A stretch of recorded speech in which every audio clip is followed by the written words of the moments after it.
ان اللہ و ملائکتہ یصلون علی النبی یا ایھا الذین آمنوا صلوا علیہ وسلموا تسلیما اللہم صل علی سیدنا و مولانا محمد معدن الجود والکرم صلاۃ و سلاما علیک یا رسول اللہ وعلی آلک و اصحابک یا محبوب رب العالمین۔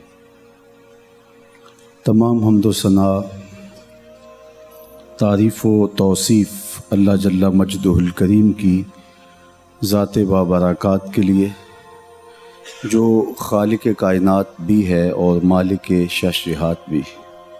اللہ جل وعلا کی حمد و ثنا کے بعد رسول رحمت، شفیع معظم، نبی محتشم، حضور ختمی المرتبت صلی اللہ علیہ وآلہ وسلم کے حضور ناز میں اپنی عقیدتوں، ارادتوں اور محبتوں کا خراج پیش کرنے کے بعد، واجب الاحترام ذوی الاحتشام معزز و مکرم سامعین، خواتین و حضرات، السلام علیکم ورحمۃ اللہ وبرکاتہ۔ اللہ کے محبوب علیہ السلام کی زبان سے نکلا ہوا ایک ایک جملہ ہمارے لیے خضر راہ بھی ہے اور تسکین قلب بھی۔ ان کی باتیں، ان کے میٹھے بول اور ان کے کلمات نور ہمارے باطن کی بیماریوں کا علاج بھی ہے اور خوبصورت معاشرے کی تشکیل کے لیے رہنما اصول بھی۔ آقا کریم علیہ الصلاۃ والسلام کی زبان سے نکلے ہوئے ہر جملے کو حضرت عبداللہ بن عمر بن عاص رضی اللہ تعالی عنہ لکھ لیتے تھے۔ بعض صحابہ نے کہا کہ حضور کبھی غصے میں ہوتے ہیں، کبھی حضور مزاح میں ہوتے ہیں، اور تم ہر بات کو لکھ لیتے ہو۔ بعد میں آنے والے تو اس بات کا ادراک نہیں کر پائیں گے کہ یہ بات غصے میں فرمائی گئی تھی یا مزاح میں حضور نے یہ ارشاد کیا تھا۔ تو ابن عمر نے لکھنا چھوڑ دیا، تو آقا کریم علیہ السلام جب گفتگو فرمانے لگے تو دیکھا کہ آج وہ نہیں لکھ رہے، تو فرمایا تم لکھتے نہیں ہو؟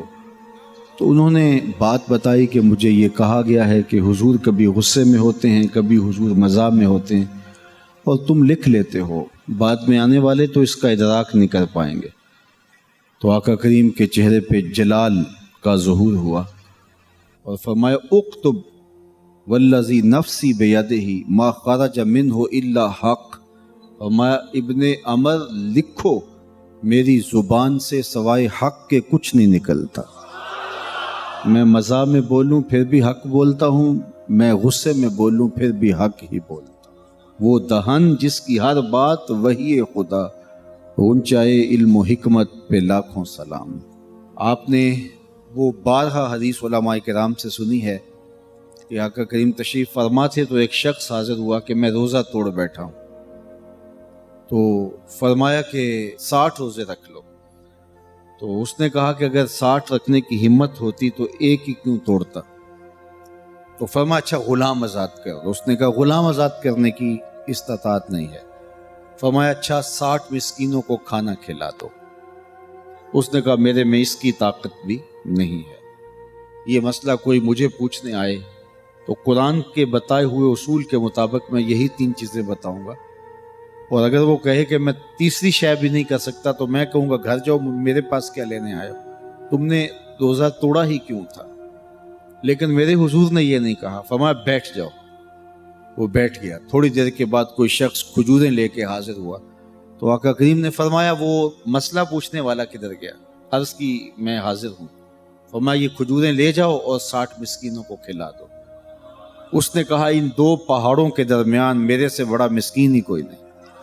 فَضَاحِكَ النَّبِيُّ حَتَّى بَدَتْ أَنْيَابُهُ، حضور اتنا مسکرائے کہ حضور کی داڑھیں نظر آنے لگی، کہ 3 حل بتائے ہیں اور پھر کھجوریں بھی خود دی ہیں، تو فرمایا اچھا جاؤ خود کھا لو، بچوں کو کھلا دو، تمہارے روزے کا کفارہ ہو جائے گا۔ یہ اللہ کے محبوب کا اختیار ہے، یہ اللہ کے محبوب کی شان ہے۔ اللہ نے اپنے محبوب کو یہ مرتبہ عطا کیا ہے۔ سنن نسائی کی روایت ہے، آقا کریم نے فرمایا قرب قیامت میں پلنگ پر بیٹھ کر موٹے پیٹ والا ایک شخص کہے گا حلال وہی ہے جو اللہ نے حلال کیا، حرام وہی ہے جو اللہ نے حرام کیا، انما اوتیت القرآن ومثلہ معہ، فرمایا مجھے قرآن دیا گیا اور قرآن جتنے اور علوم بھی میرے سینے میں رکھے گئے، جس کو میں حلال قرار دے دوں وہ ایسے ہی ہے جس طرح اللہ حلال قرار دے دے، اور جس کو میں حرام قرار دے دوں وہ ایسے ہی ہے جس طرح اللہ حرام قرار دے دے۔ تو حضور کی ہر بات ہمارے لیے حجت ہے، حضور کی ہر بات ہمارے باطن کا نور ہے، حضور کا فرمایا ہوا ایک ایک کلمہ ہمارے من کے میل اتارنے والا ہے۔ ایک خوبصورت معاشرے کی تشکیل کے لیے حضور کے فرمان سے بڑھ کر روشنی کہیں نہیں مل سکتی۔ حضرت امام ابو بکر بن داسا کہتے ہیں کہ میں امام ابو داود سے ملا اور وہ فرمانے لگے کہ میں نے اللہ کے محبوب علیہ السلام کی 5 لاکھ حدیثیں لکھی ہیں۔ کتنی حدیثیں؟ 5 لاکھ حدیثیں میں نے حضور کی لکھی ہیں، نوٹ کی ہیں۔ پھر ان احادیث کا میں نے ایک خلاصہ تیار کیا ہے۔ زہد، مناقب، فضائل، قصص، پچھلی امتوں کے تذکروں پر مشتمل حدیثوں کو میں نے الگ کر دیا، جن سے احکام ثابت ہوتے تھے۔ میں نے ان احادیث کو الگ کیا، جمع کیا، تو میرے پاس رہ گئیں 4800 حدیثیں۔ ان 4800 احادیث رسول کا انہوں نے ایک اور خلاصہ تیار کیا۔ اللہ اکبر۔ تو وہ فرماتے ہیں کہ میرے پاس 4 حدیثیں رہ گئیں، اور وہ اسلام کے اصول ہیں، اسلام کی اساس ہیں، اسلام کی جڑ ہیں، اسلام کی بنیاد ہیں۔ وہ 4 حدیثیں کیا ہیں؟ میری آج کی گفتگو کا یہی مضمون ہے کہ میں آپ تک حضور کے وہ 4 فرامین پہنچانا چاہتا ہوں جو لاکھوں احادیث کا خلاصہ ہے، اور ان 4 احادیث کو اگر ہم اچھی طرح اپنی روح میں اتار لیں تو ہماری پوری زندگی نور علی نور ہو جائے گی، زندگی میں روشنیاں بھر جائیں گی، زندگی میں اجالے آ جائیں گے، ہماری دنیا بھی اچھی ہو جائے گی، ہماری آخرت بھی اچھی ہو جائے گی۔ صرف 4 حدیثیں اللہ کے محبوب علیہ السلام کی ذہن نشین کر لیجئے گا، ان کو یاد کر لیجئے گا۔ پہلی حدیث حضرت عمر بن خطاب رضی اللہ تعالی عنہ کی مرویات سے ہے۔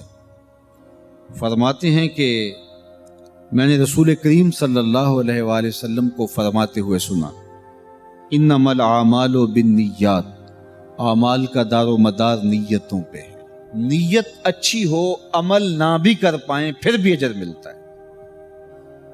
بدر میں شرکاء کی تعداد کتنی تھی؟ 313، لیکن آپ تاریخ پڑھیں کہ 313 لوگ وہاں دو بدو لڑے نہیں۔ 8 لوگ ایسے ہیں کہ جو وہاں پہنچے نہیں ہیں، کسی وجہ سے راستے سے واپس ہو گئے یا چلتے ہوئے رک گئے۔ ان 8 اصحاب کو مال غنیمت میں پورا حصہ دیا گیا، اور جب مال غنیمت بانٹا گیا تو ان کو شامل کیا گیا۔ 313 کا عدد پورا ہوتا ہے ان 8 کو شامل کر کے۔ یہ گئے بھی نہیں ہیں اور پھر بھی ان کو پورا اجر ملے اور ان کا نام بھی شامل ہو۔ ان میں حضرت عثمان غنی رضی اللہ تعالیٰ عنہ بھی ہیں۔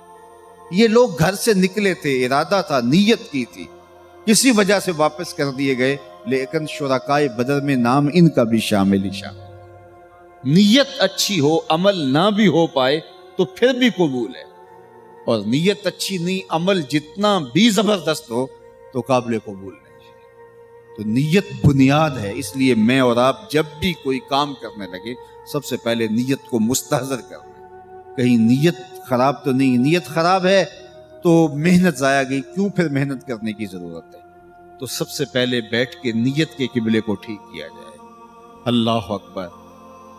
تو پہلی حدیث یہ ہے، انما الاعمال بالنیات، اعمال کا دار و مدار نیتوں پہ۔ دوسری حدیث حضرت ابو عبداللہ نعمان بن بشیر رضی اللہ تعالی عنہ کی مرویات سے ہے۔ قالا سمعت رسول اللہ صلی اللہ علیہ وآلہ وسلم، فرماتے ہیں کہ رسول کریم صلی اللہ علیہ وآلہ وسلم کو فرماتے ہوئے سنا، کہ آقا کریم علیہ الصلوۃ والسلام نے ارشاد فرمایا ان الحلال بین و ان الحرام بین، حلال بھی واضح ہے، حرام بھی واضح ہے۔ جو چیزیں حلال ہیں وہ بھی معلوم ہیں، طے ہیں، واضح ہیں، اور جو حرام چیزیں ہیں وہ بھی واضح ہیں۔ وَبَيْنَهُمَا أُمُورٌ مُشْتَبِهَاتٌ لَا يَعْلَمُهُنَّ كَثِيرٌ مِّنَ النَّاسِ، اور حرام اور حلال کے درمیان کچھ شبہ والی چیزیں ہیں، زیادہ لوگ انہیں نہیں جانتے۔ فَمَنِ اتَّقَى الشُّبُهَاتِ فَقَدِ اسْتَبْرَأَ لِدِينِهِ وَعِرْضِهِ، جس نے اپنے آپ کو شبہ والی چیزوں سے بچا لیا، اس نے اپنا دین بھی بچا لیا، اپنی عزت بھی بچا لی۔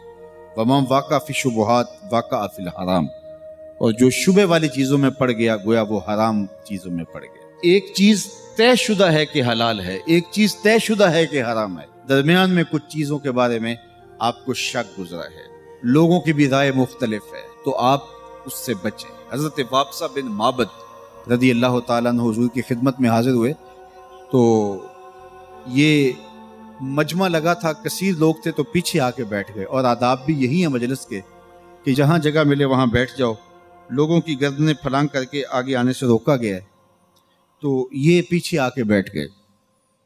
تو آقا کریم نے فرمایا وابصہ دور بیٹھ گئے ہو، ذرا نیڑے آؤ، تو یہ قریب آ گئے، پھر کہا اور قریب آؤ، پھر یہ اور قریب آ گئے، پھر کہا ادنو یا وابصہ، وابصہ اور نیڑے آؤ۔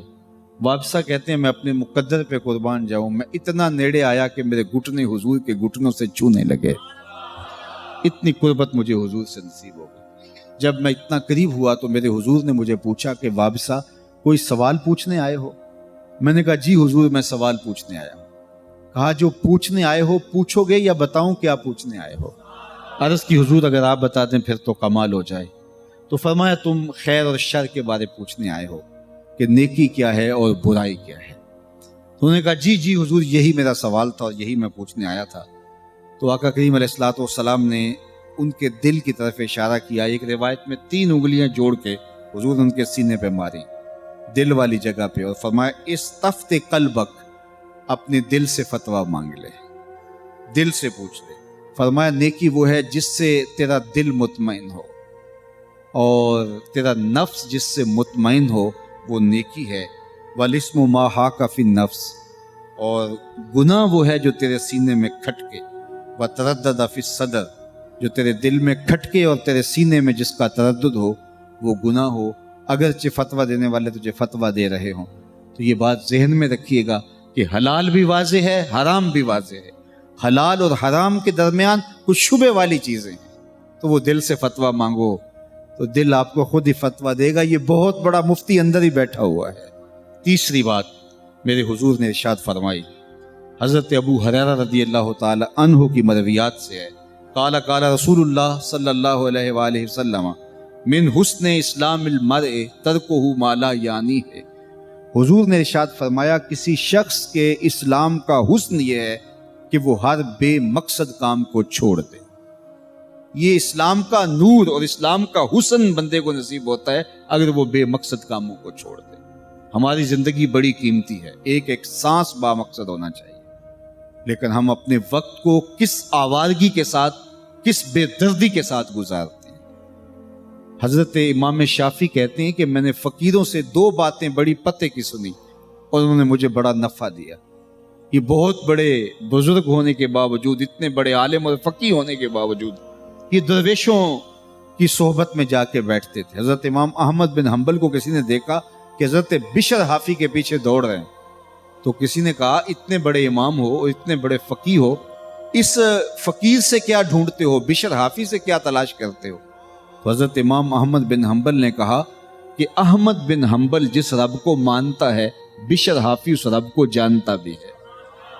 تو فقیروں کی باتیں بڑی پتے کی ہوتی ہیں، تو کہتے ہیں کہ فقیروں کی 2 باتوں نے امام شافعی بولے کہ مجھے بڑا فائدہ دیا۔ ایک تو یہ الوقت سیف قاطع، وقت کاٹ دینے والی تلوار ہے، اگر وقت کو تم کاٹو گے تو ٹھیک، ورنہ وقت تمہیں کاٹ دے گا۔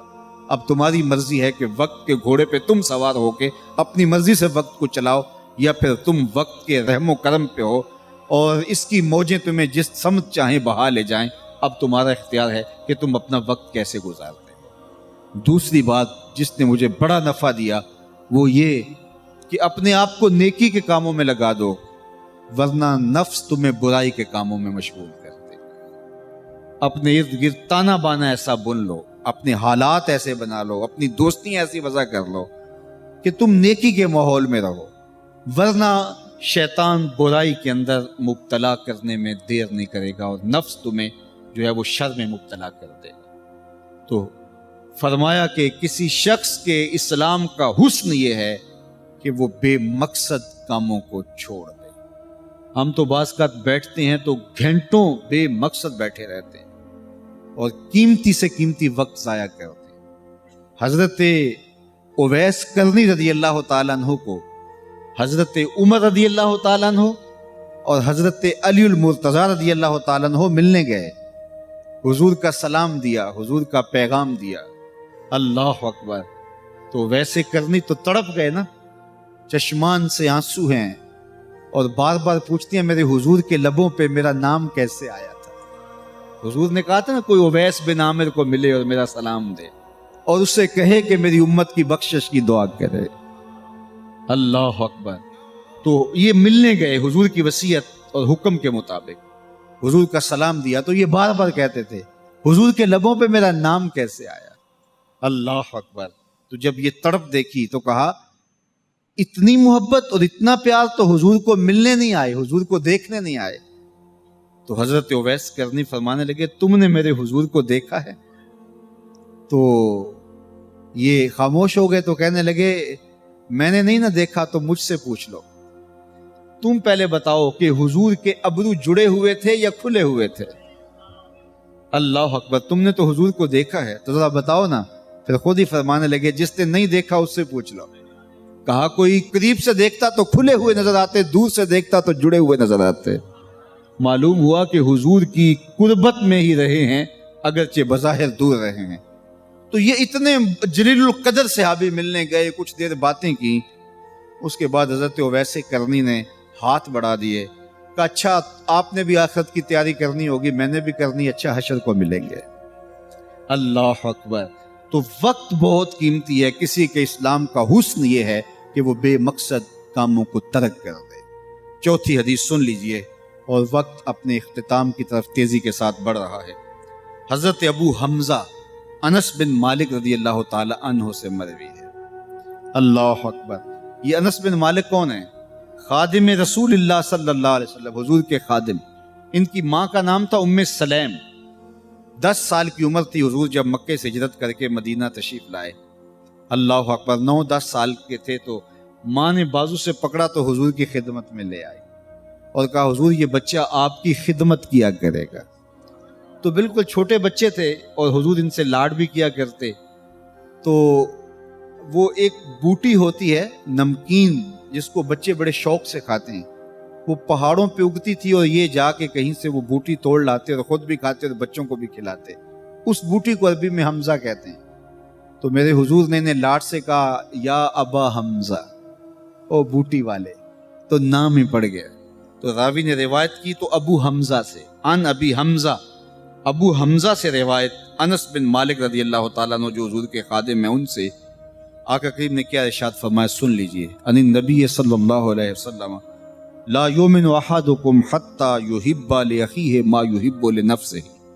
میرے حضور نے فرمایا اتنی دیر تک کوئی شخص کامل مومن نہیں ہو سکتا جب تک اپنے مومن بھائی کے لیے وہ پسند نہ کرے جو اپنے لیے پسند کرتا ہے۔ جب تک یہ اسے نصیب نہ ہو دولت تو اسے ایمان کی حلاوت نہیں نصیب ہو سکتی، ایمان کی مٹھاس نہیں مل سکتی، اس کا ایمان مکمل نہیں ہو سکتا۔ دیکھیے ایمان کا ایک نور ہے، ایمان کی ایک حلاوت ہے، مٹھاس ہے، ایک کیفیت ہے جو بندے کو محسوس ہونی چاہیے۔ وہ کہتے ہیں جیب میں پیسے ہوں تو چہرے پہ رونق ہوتی ہے، اولاد جوان ہو اور فرما بردار بھی ہو تو باپ کے چہرے سے پتہ چلتا ہے کہ اس کے بیٹے جوان اور فرما بردار۔ ہوٹر والی گاڑی آگے ہو اور وزارت کا قلم دان مل جائے تو پھر ایسے ہی پہ ہنسی نکل رہی ہوتی۔ نشہ ہوتا ہے دولت کا، نشہ ہوتا ہے اولاد کا، نشہ ہوتا ہے اقتدار کا، تو ایمان کا کوئی نشہ نہیں ہے۔ ایمان کا بھی ایک سرور ہے، ایمان کی ایک حلاوت ہے، ایمان کا ایک حظ ہے، ایمان کا ایک لطف ہے۔ اور اگر ہمیں وہ محسوس نہیں ہوتا تو ہم دیکھیں کہ کہیں کوئی فالٹ ہے، کوئی مسئلہ ہے۔ تو اللہ کے محبوب کا فرمان سنیے کہ کوئی شخص اتنی دیر تک کامل مومن نہیں ہو سکتا جب تک اپنے مومن بھائی کے لیے وہ پسند نہ کرے جو اپنے لیے پسند کرتا ہے۔ میں اور آپ اپنے لیے جو پسند کرتے ہیں ہمیں اچھی طرح پتہ ہے، اپنے بھائیوں کے لیے، اپنے عزیزوں کے لیے، اپنے دوستوں کے لیے، اہل ایمان کے لیے بھی وہی پسند کریں۔ خیریت، عافیت، دولت، عزت، آبرو، یہ ہم پسند کرتے ہیں اپنے لیے، اور ہم یہ سب جو ہے وہ اپنے عزیزوں کے لیے، اپنے بھائیوں کے لیے بھی پسند کریں، اہل ایمان کے لیے بھی پسند کریں۔ اللہ سب کو آبرو دے، کسی کی عزت پہ حرف نہ آنے پائے، کسی کو دھوکہ نہ ہو، کسی کو فراڈ نہ ہو۔ اچھا، کچھ لوگ ایسے ہوتے ہیں کہ کسی سے خود فراڈ تو نہیں کرتے، لیکن اس سے فراڈ ہو رہا ہو، اس سے دھوکہ ہو رہا ہو تو اس سے خوش ہو رہے ہوتے ہیں کہ یہ میرا شریک ہے، یہ میرا دشمن ہے، اس کو نقصان ہو رہا ہے۔ تو فرمایا کوئی بندہ اتنی دیر تک کامل مومن ہی نہیں ہو سکتا جب تک وہ پسند نہ کرے اپنے بھائی کے لیے جو اپنے لیے پسند کرتا ہے۔ اور یہ اگر کیفیت نصیب ہو جائے تو پھر ایمان کی حلاوت اور ایمان کا نور نصیب ہوتا ہے۔ تو یہ 4 حدیثیں اصول دین میں سے ہیں، اور ان کو اگر خضرا بنا لیا جائے تو پوری زندگی نور نلا نور ہو جاتی ہے۔ پھر سن لیجئے اور یاد کر لیجئے، انما الاعمال بالنیات، اعمال کا دار و مدار نیتوں پہ ہے، پہلی حدیث۔ دوسری حدیث، ان الحلال بین و ان الحرام بین، بے شک حلال بھی واضح ہے، حرام بھی واضح ہے، اور ان دونوں کے درمیان کچھ شبے والی چیزیں ہیں، جو شبے میں پڑ گیا گویا وہ حرام میں پڑ گیا۔ اور تیسری چیز، من حسن اسلام المرء ترکہ ما لا یعنی ہے، کسی شخص کے اسلام کا حسن یہ ہے کہ وہ بے مقصد کاموں کو چھوڑ دے، زندگی کو بامقصد بنا لے۔ اور چوتھی چیز، لا یؤمن احدکم حتی یحب لاخیہ ما یحب لنفسہ، اتنی دیر تک کوئی شخص کامل مومن نہیں ہو سکتا جب تک اپنے مومن بھائی کے لیے وہ پسند نہ کرے جو اپنے لیے پسند کرتا ہے۔ تو یہ 4 حدیثیں آج کی اس نشست میں میرے اور آپ کے لیے ایک بہت بڑا سرمایہ اور اثاثہ اور نور ہیں۔ اللہ ان احادیث کے اجالے ہماری روحوں میں اتار دے اور ہمارے من میں روشنیاں کرے اور ہماری نسلوں کو راہ دین پہ مستقیم کرے۔